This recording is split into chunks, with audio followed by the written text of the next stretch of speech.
Vous êtes sur Zik FM et Sen TV, un plaisir de vous retrouver ce matin. Bonjour Papa Cissé. Bonjour Yassine. Vous allez bien? Oui, je vais très bien. Alors, où est-ce que vous êtes, très cher? Voilà, merci beaucoup. Nous sommes toujours sur la nationale, cette fois-ci au niveau du rond-point Cambren. Ici, la circulation est moins dense. Seulement quelques encablures du rond-point que nous avons noté des ralentissements. Cela concerne les véhicules qui nous viennent du côté de Pékin et ceux descendant sur la Payasse. Par contre, si vous venez du côté rond-point Casby, là-bas, ça circule lentement. Une longue si des véhicules vous attendent, c'est accessible. Mais une fois vous dépassez rond-point Cambren, Munguinouez, c'est circulation tranquille dans tous les sens. Même situation aussi. C'est ce qui décide d'emprunter la Payasse pour continuer la circulation. Là-bas, c'est dégagé. Aucune difficulté à signaler. Pour le moment, il y a tout sec. C'était Trafic News. Merci beaucoup, Papa Cissé. Alors, nous démarrons avec le sport, bien sûr, avec le Sénégal qui, bien sûr, est en finale. On saura tout à l'heure ou bien dans quelques heures ou dans quelques jours. Dans quelques jours, le 6 février. Avec qui nous serons en finale. Oui. Donc, nous sommes qualifiés, consécutifs en finale de la Coupe d'Afrique des Nations, sachez-le. Qualification avec la manière qui rassure, mais le ministre des Sports, très exigeant, demande plus. Le voici ici avec Sorna Fall. Parce qu'en réalité, dans ce groupe-là, ce que le Sénégal vient de réaliser, aller en finale montre qu'on a une bonne équipe. Maintenant, avoir une bonne équipe, aller en finale, tout ça est différent de notre objectif. Notre objectif, c'est gagner. Et nous nous préparons pour ça. Quelle que soit l'équipe qui passera, l'Égypte ou le Cameroun, il faut qu'on se prépare à trouver une solution à ce problème-là, à cet obstacle-là qui sera devant nous le 6 février. Est-ce que vous avez vu les jeux? Je les ai vus, ils ont sauté, ils ont dansé, mais ils sont revenus à la raison, sachant que tout n'est pas encore fini. Il nous reste une manche importante qu'il faudra régler. Le score 3-1, les éléments de Cissé à Lyon donc ont livré un très grand match qui confirme le classement FIFA. Sadio Mané élu l'homme de match et Aliou Cissé savent ce qu'ils les attendent le 6 février, on va dire la finale. Le compte rendu, c'est avec Sadio Abibouka, notre correspondant. 3-1, une place donc en finale acquise. Cependant, il nous faut désormais cette coupe, confirme Sadio Mané, élu homme du match. Le plus important pour nous, je pense que tous les Sénégalais le savent, c'est d'aller au bout et surtout gagner ce trophée. Après, l'équipe qui sera en face de nous, on verra bien, on n'a pas de préférence. On pense qu'on croisera l'équipe facile à battre pour nous. Au fil du temps, les joueurs ont gagné en maturité selon le sélectionneur et sont conscients de ce qui les attend.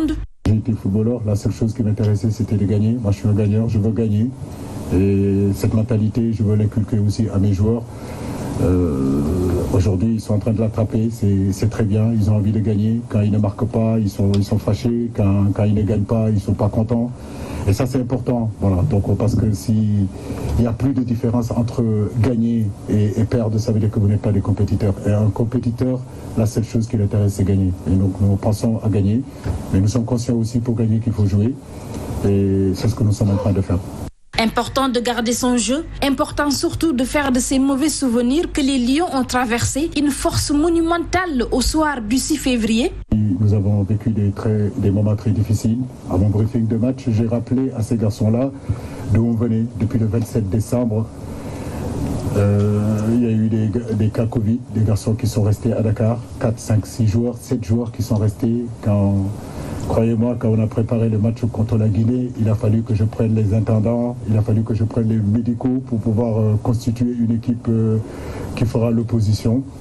Donc tout ça, on vient de loin. Mais oui, 6 ans à la tête d'une sélection aussi, on apprend. Quand vous faites plus de 70 matchs à la tête d'une sélection, oui, vous apprenez aussi. Le chemin, je ne dirais pas que je le connais, mais aujourd'hui, l'expérience que j'ai me montre que dans les moments difficiles, il faut rester serein, il faut rester calme. Cissé et ses hommes filent en finale et connaîtront leur adversaire ce jeudi contre l'Égypte ou le pays hôte. Les populations de Saint-Louis sont sorties en masse pour se rendre à la maison familiale d'Ismaël Assar pour rendre un hommage mérité à l'homme. Jeunes, femmes, enfants et même les personnes âgées étaient tous sortis pour exprimer leur satisfaction. Suivons ces quelques réactions recueillies par Baba Karian et Djelanessa.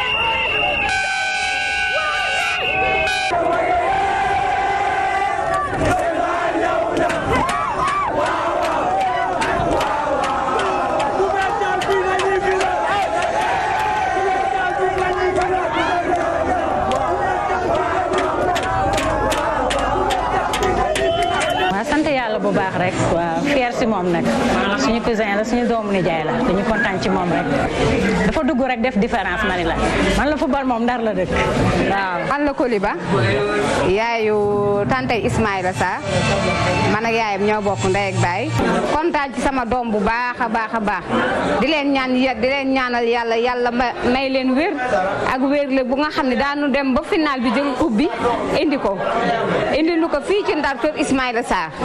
donc li ma koy ñaanal rek mooy yal na yàlla def mu àggale ci jàmm ndax àggale ci jàmm mooy yàlla may ñu am victoire Ismaïla Sarr bu amee victoire ñun ñoo ko moom ñun ñëpp ñun ñoo ko moom. yàlla ndam li jëm kanam yal na ko yàlla jëmale kanam may leen wér ak gudd fan. xanaa kontaan rek ak bég macha allah def nañ si jom ak fula ak fayda maa ngi si kontaan bu baax di ñaan yàlla ñu gën a yokk jom bi.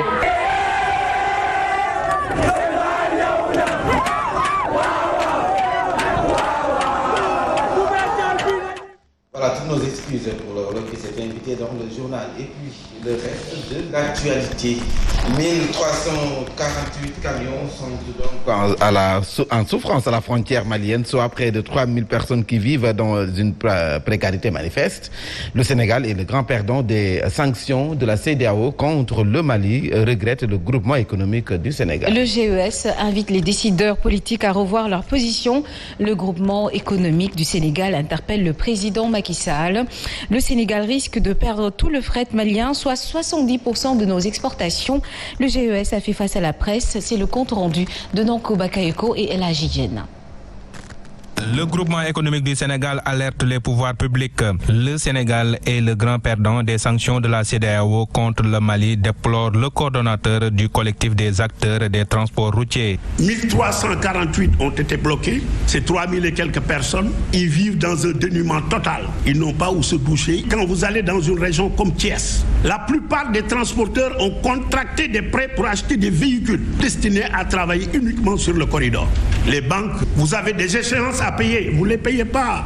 Ils vont réaliser l'hypothèque sur votre immeuble. Et c'est une des conséquences. Pour ces opérateurs économiques, le Sénégal risque de perdre le fret malien si rien n'est fait. Face à la presse, ils interpellent le président Macky Sall. Si le Sénégal perd le trafic sur le Mali, c'est une perte énorme que certains chiffrent à environ 600 milliards. C'est que le président Macky Sall, qui va dans les jours à venir prendre la tête de l'UA, prenne la décision d'aller voir le président de la transition malienne, qu'on arrive à trouver une solution. D'ailleurs, le groupement économique du Sénégal, en rapport avec d'autres organisations du secteur privé, élabore un mémorandum commun qui pourrait servir d'aide à la prise de décision pour nos dirigeants politiques.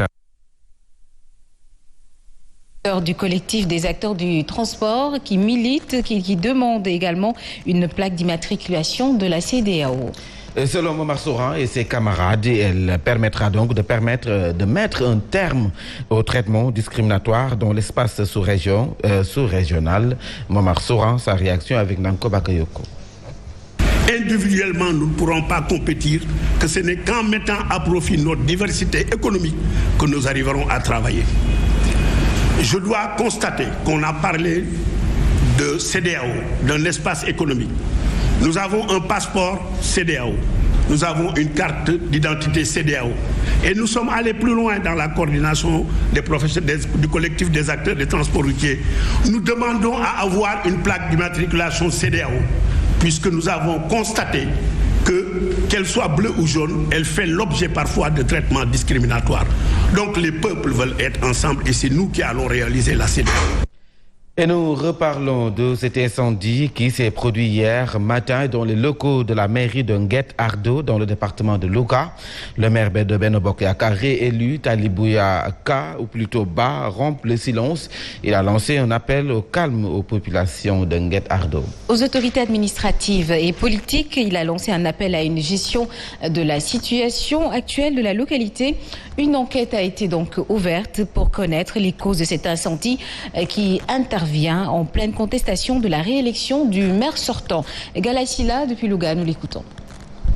En ce qui concerne l'incendie qui s'est produit ce matin dans les locaux de la mairie de Guet-Ardo, le maire sortant et réélu rompt le silence. Je les ai bâtis largement. La coalition Benno Bokk Yakaar a obtenu 35 conseillers sur 46 conseillers. Donc il y a une liste parallèle qui était mise sur pied par des soi-disant marabouts. Donc depuis lors, ils sont mécontents, ils ont fait des déclarations de presse qu'on ne va pas installer le maire, etc.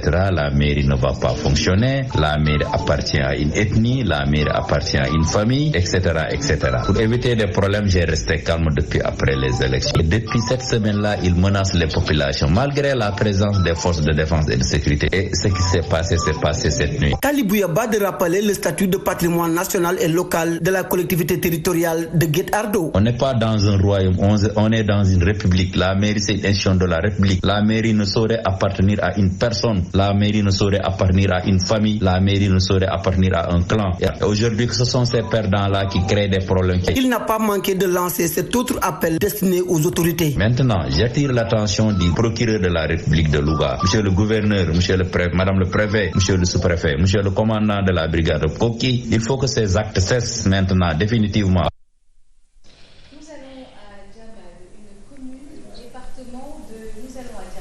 Commune du département de Mirkilan.